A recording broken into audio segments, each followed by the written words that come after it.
It was at the end of January, early February, I'm sure that somebody in this sanctuary knows the date better than me, that we welcomed the Yahalom unit, the Special Forces unit from Israel, the leadership here to VBS.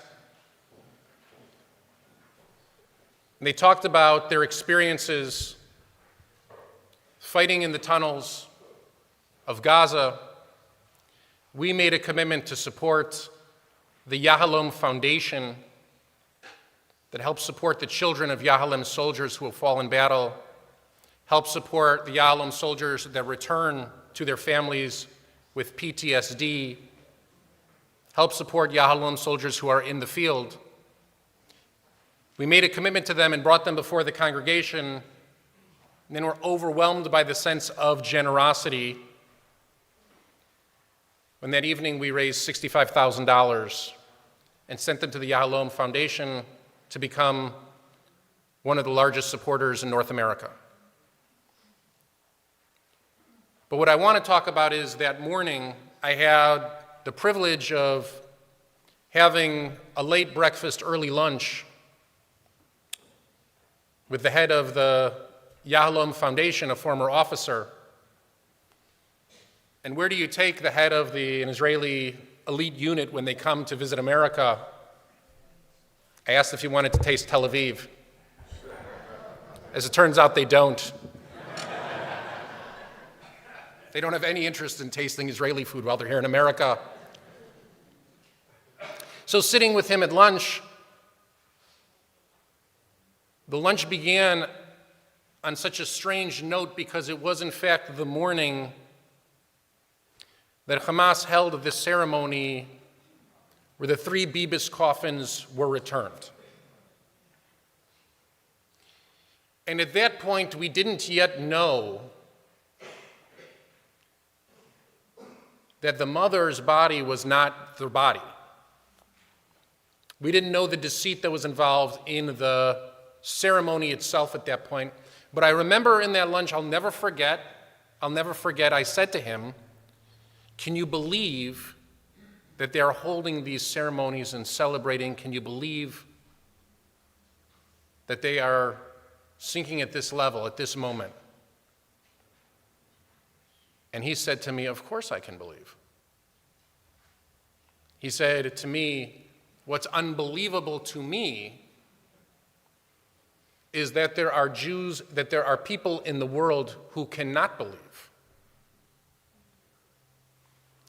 And in that moment, it brought me back to a moment in my life, decades earlier.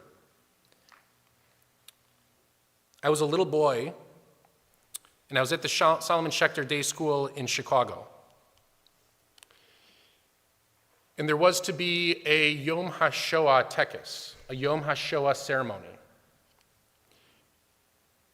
And during the ceremony, there were supposed to be lines of children who were supposed to be survivors, walking out of the camps.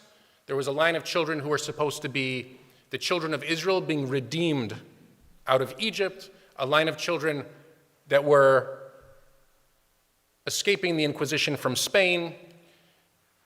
There were all of these lines of children that made up the whole student body. And I was assigned to be part of the Shoah line. And I stood there as part of the line during the endless rehearsals that go on for all of these day school presentations, right? Kids don't learn for months ahead of these presentations so that they come off correctly. And I stood there in my line, and I watched other children in my line laugh. Now, what were they laughing about? They weren't laughing about the Shoah. They were laughing about whatever had just occurred in lunch or recess, or what had happened the night before, or a television show, or a Cubs game. They could have easily been laughing at the Cubs or the Bears, because we spent most of our childhoods doing that.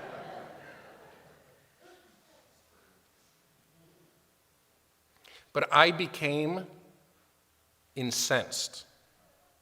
I became outraged. And I berated those children as a child. So much so that the teachers pulled me out of line and sent me to the principal's office. Not because I was in trouble, but because I should be separated away from those children. I went and I sat in the principal's office, and the principal was a gentleman by the name of Jay Lieberman. And he sat with me and he explained to me that not all people feel the same. Not all people feel the same about anything. But he explained to me something that morning that I reflect on a lot, question whether or not it's true or not true. He said to me, you feel this way and you'll always feel this way because your grandparents sit with you and tell you these stories. So you'll always feel connected, more connected than other children. You should share that connection, but you can't expect other people to hold the same connection. Just a few weeks ago, I was in Cleveland. I was invited to speak at Rabbi Josh Jacobs of our congregation, speak at his synagogue and do one of my book talks. And a few days before I arrived in Cleveland with my parents, who are my entourage on some of these trips, Jay Lieberman reached out to me. He's now the head of school at the community school in Cleveland, and he said, would you come talk to the middle school? Would you do a book talk to the middle school? And I did. I did a book talk to the middle school. And as I walked around the school with him, so many memories flooded back, seeing my parents and Jay Lieberman walk ahead of me through the school, hearing Jay explain all of the achievements. Things had changed. Jay didn't have as much hair as he used to have. The children now call him Jay instead of Mar Lieberman.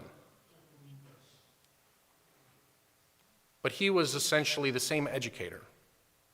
He gave high fives to all the kids. He told them to say hello to their parents for him.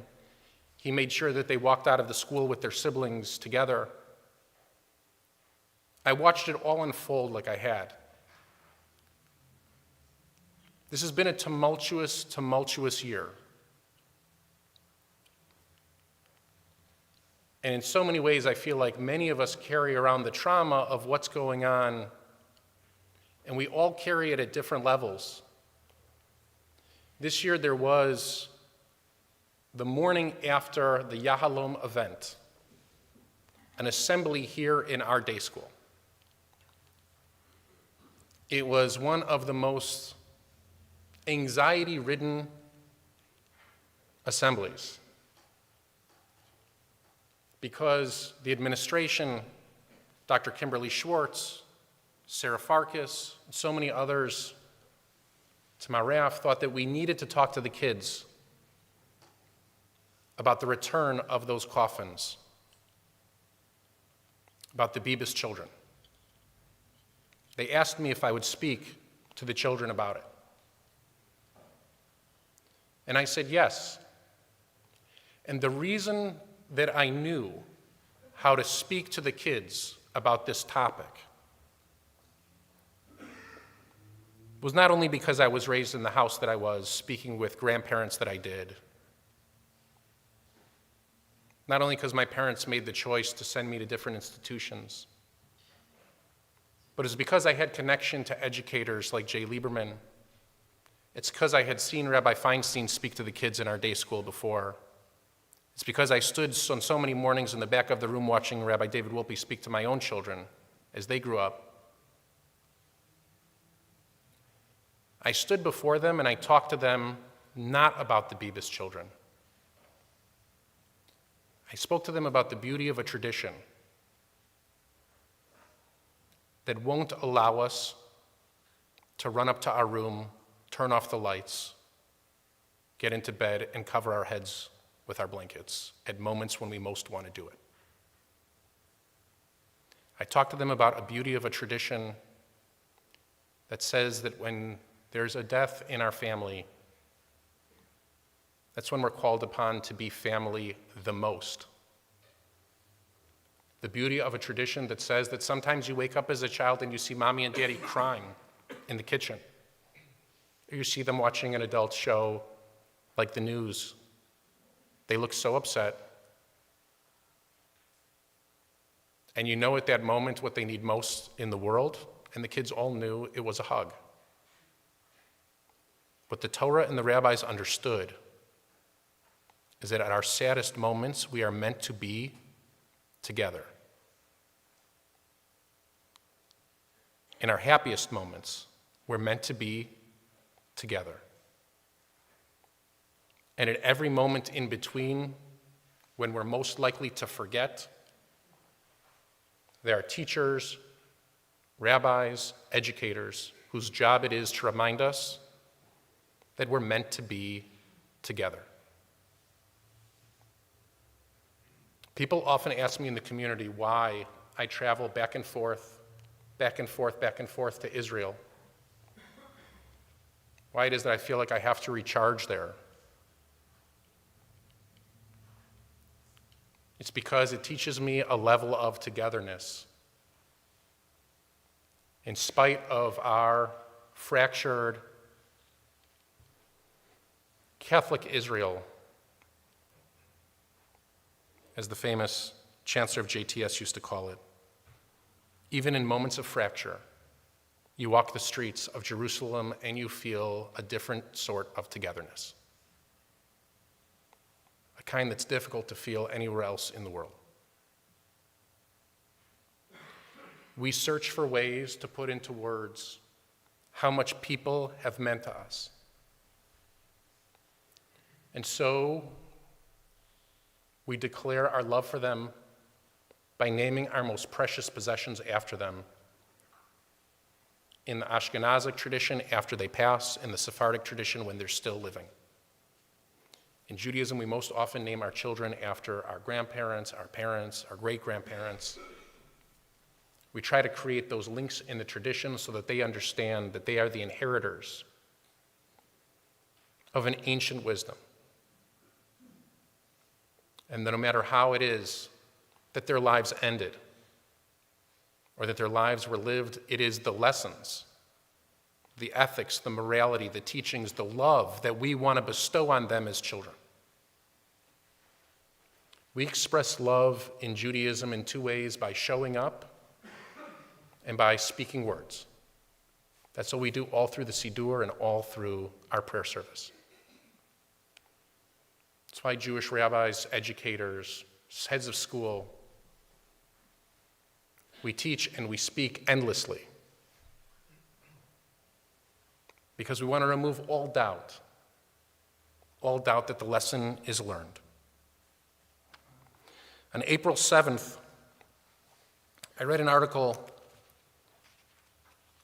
that was an ultimate teaching from the state of Israel. Not any kind of government body, but certainly extension of our people, the Academy of the Hebrew Language. Months after the Bibas children had been laid to rest, the Academy of the Hebrew Language renamed a spotted orange butterfly in honor of Ariel Bibas. The spotted butterfly that can be seen most often in Jerusalem was renamed from Kitmit Yerushalayim, the orange butterfly of Jerusalem, to Kitmit Ariel, the orange butterfly of Ariel Bibas.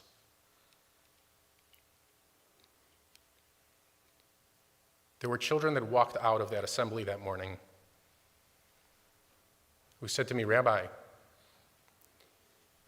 weren't you talking about the Bibas kids the whole time? I never said their name once." There were kids who didn't understand what it was I was talking about. There were teachers who were sobbing. There were parents in the room who were there to mourn, who were there to grieve. There were parents in the room who were there to witness, just to make sure that the talk was appropriate.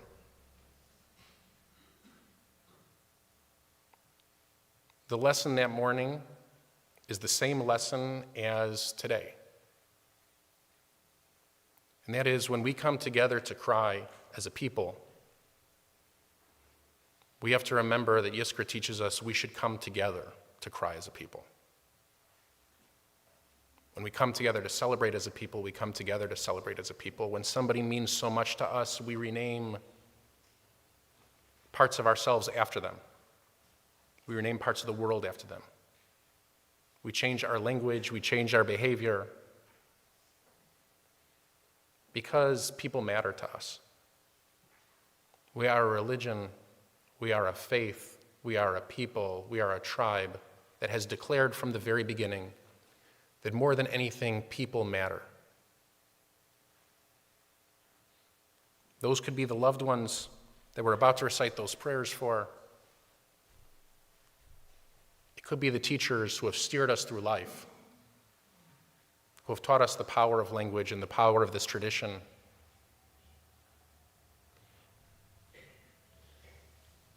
It could be the very people that you showed up to the synagogue with this morning. I encourage you to put your arms around them. If we've learned anything over the last 18 months, we've learned the preciousness of what it means to walk into this sanctuary with the people we love and find a greater sense of love and support. Every time I travel around, meet teachers from my past, teachers of the future, I read articles about Jews renaming butterflies. It affirms in me, again and again, I'm so lucky to be part of this family. If you haven't thought it in a while, think it now. We're so lucky to be part of this family. And we owe it, many of us, to the people that we're about to remember.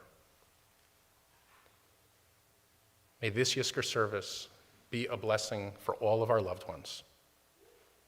May they continue to serve as a blessing in all of our lives. May every orange butterfly fly as a reminder to us that as difficult as the Jewish narrative might be, this is a family worthy of continuation. Please rise for Yizkor.